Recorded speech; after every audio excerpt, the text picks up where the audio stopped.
guys! Welcome to my channel.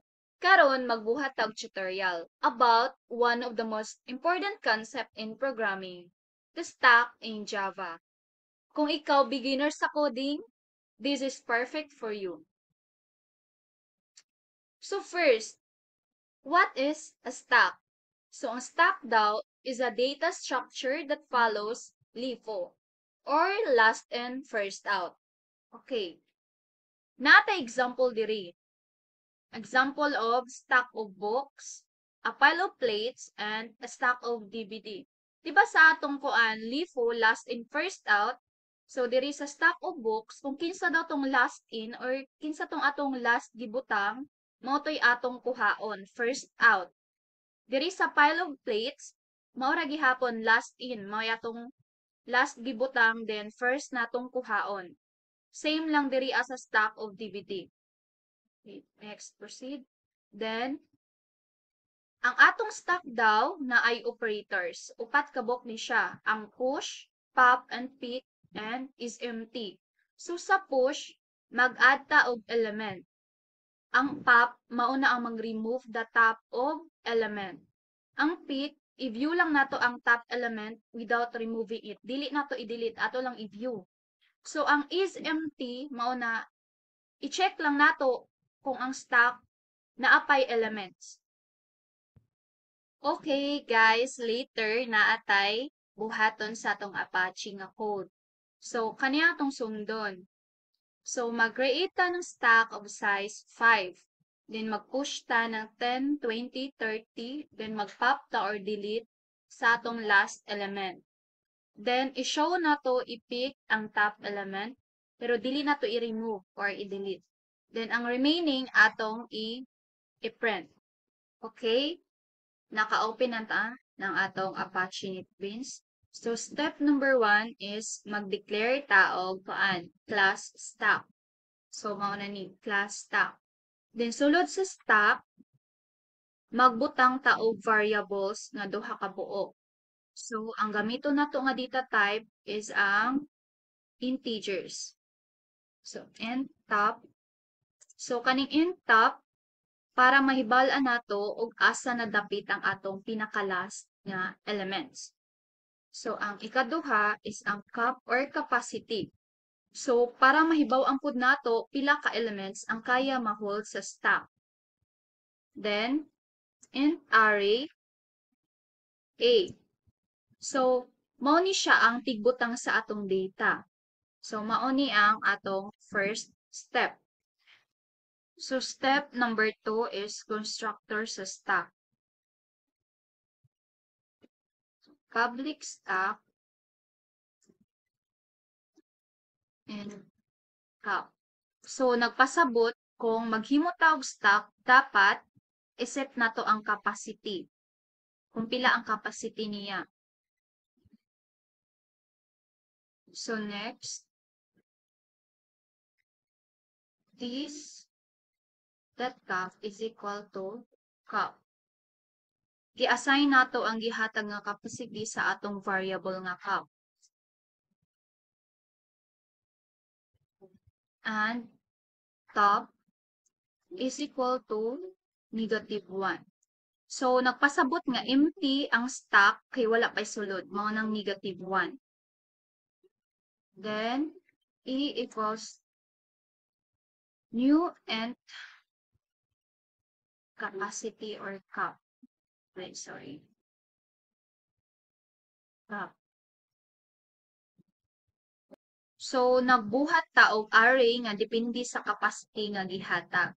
So, mauna ang step number 2. So, ang step number 3, ari ta sa push method. Ari na ta mag-add sa itong mga elements. So, public boolean. Gamit ang boolean para mo-return siya true or false. Then, push. And X. Ang kanidiri nga condition, mauni ang mo-check sa atong stack o puno na ba siya. Kung puno na mo, print out siyag stack overflow. Then, mo return siya false. Kay mo to puno na ang atong stock. Then, kung dili pa gani siya puno, naa diri ang kaning increment or plus plus nga sign, mao nang pwede pa ta maka-add or pwede pa ta maka-push. Then, mo return siya true kung successful ang pag-add nato. Okay, sa atong step number 4, mao ni ang pop method. Kani. So, naatay condition. If ang top less than 0, so wala na isod, 0 na siya. Mo print out og stock underflow. Then, mo return og 0 kung empty na ang atong sud sa atong stock. Then, kung wala pa gani siya ma-empty, naapay sud, naatay return A, top decrement or minus na sign, maunang mag-delete or mag-remove siya. Okay, proceed ta guys. Nanata sa PEC method or step number 5. Excuse me. If ang top daw is less than 0, it means 0 pa siya, wala pa siya iloon. So, i-print out nato is stock is empty. Then, mo return siya 0. So, pag naanay sulod ang atong stock, mubalik siya, mo return siya. So, kung muingon tag A top or return A at the top, kuhaon niya ang value sa array based sa index nga top, diri a. Then, mauni ang mutan-aw sa last nga gisulod nimo sa value nga wala nimo gi-remove. It means, kung nagsulod ka, nag-push ka ng 10, 20, 30, so, kung wala ka mag-pop, ang pinaka-last, mo iyang i-view. Mo tong top element. Or tong last in, first out. So, last in, mao nang iyang i-view, which is tong 10, 20, 30. 30 may last gi-in, last in gisulod. So, mao tang iyang i-pick or i-view. Pero dili siya mag-remove. Iya lang i-view. So, mao ni ang trabaho sa pick method. So, kaning is empty nga method, guys, mo return ni siya true kung walay sulod. Mao ni 0. Mo return po ni siya false kung naay sulod. So, diri sa atong main method na natoy gibuhat ni stock is that new stock 5 ang capacity nga to nga masud sa atong or masud sa atong data. Then, ingon na ko gain na nga 10, 20, 30 ang atong example. So, tulo lang. Then, naapatay duha. Pwede pa ta makapush ng duha. So, kani, i-print out na ito ni diri using sa atong operators. Sa atong operations na push, mauni siya ang push, nag-add ka, then sunod is mag-pop ta or mag-delete, mag-remove. Then ang sunod is mag-pick or ato lang i-view ang top elements. Then ang sunod is empty. I-check lang nato kung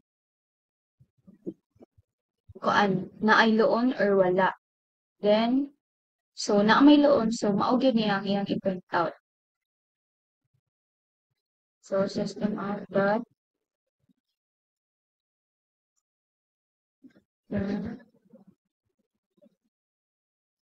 so is that pop and concatenation ni ang class tawag guys. Pop from stock means atong delete or remove. So atong i-try kag so 30 pop from stock.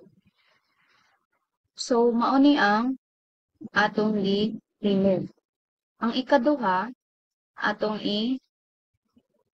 pick or atong i-view ang atong top elements. So, wala naman ni siya, ang atong top elements, mauna ni ang 20. So, kinahanglan pag output niya, dapat kaning 20. So, system out, the line, top element, atong top element is concatenation Concatenation results ang plus. Then, is that clear? Then, try na to. Ayan. So, naana. So, 20 ang iyang pick or view. Then, ang last, ang is empty.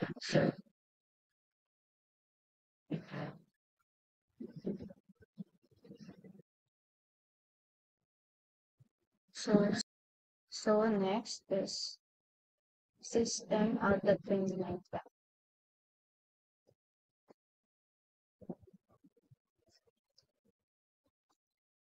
Elements present star.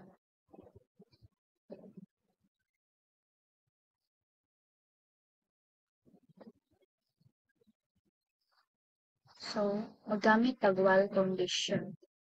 So, while is not is empty,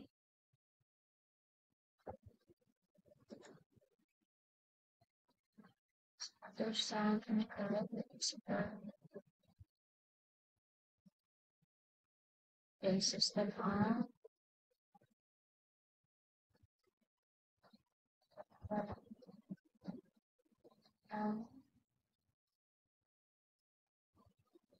and step big then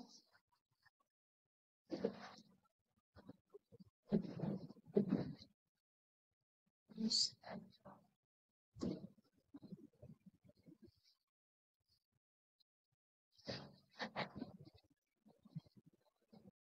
system out that is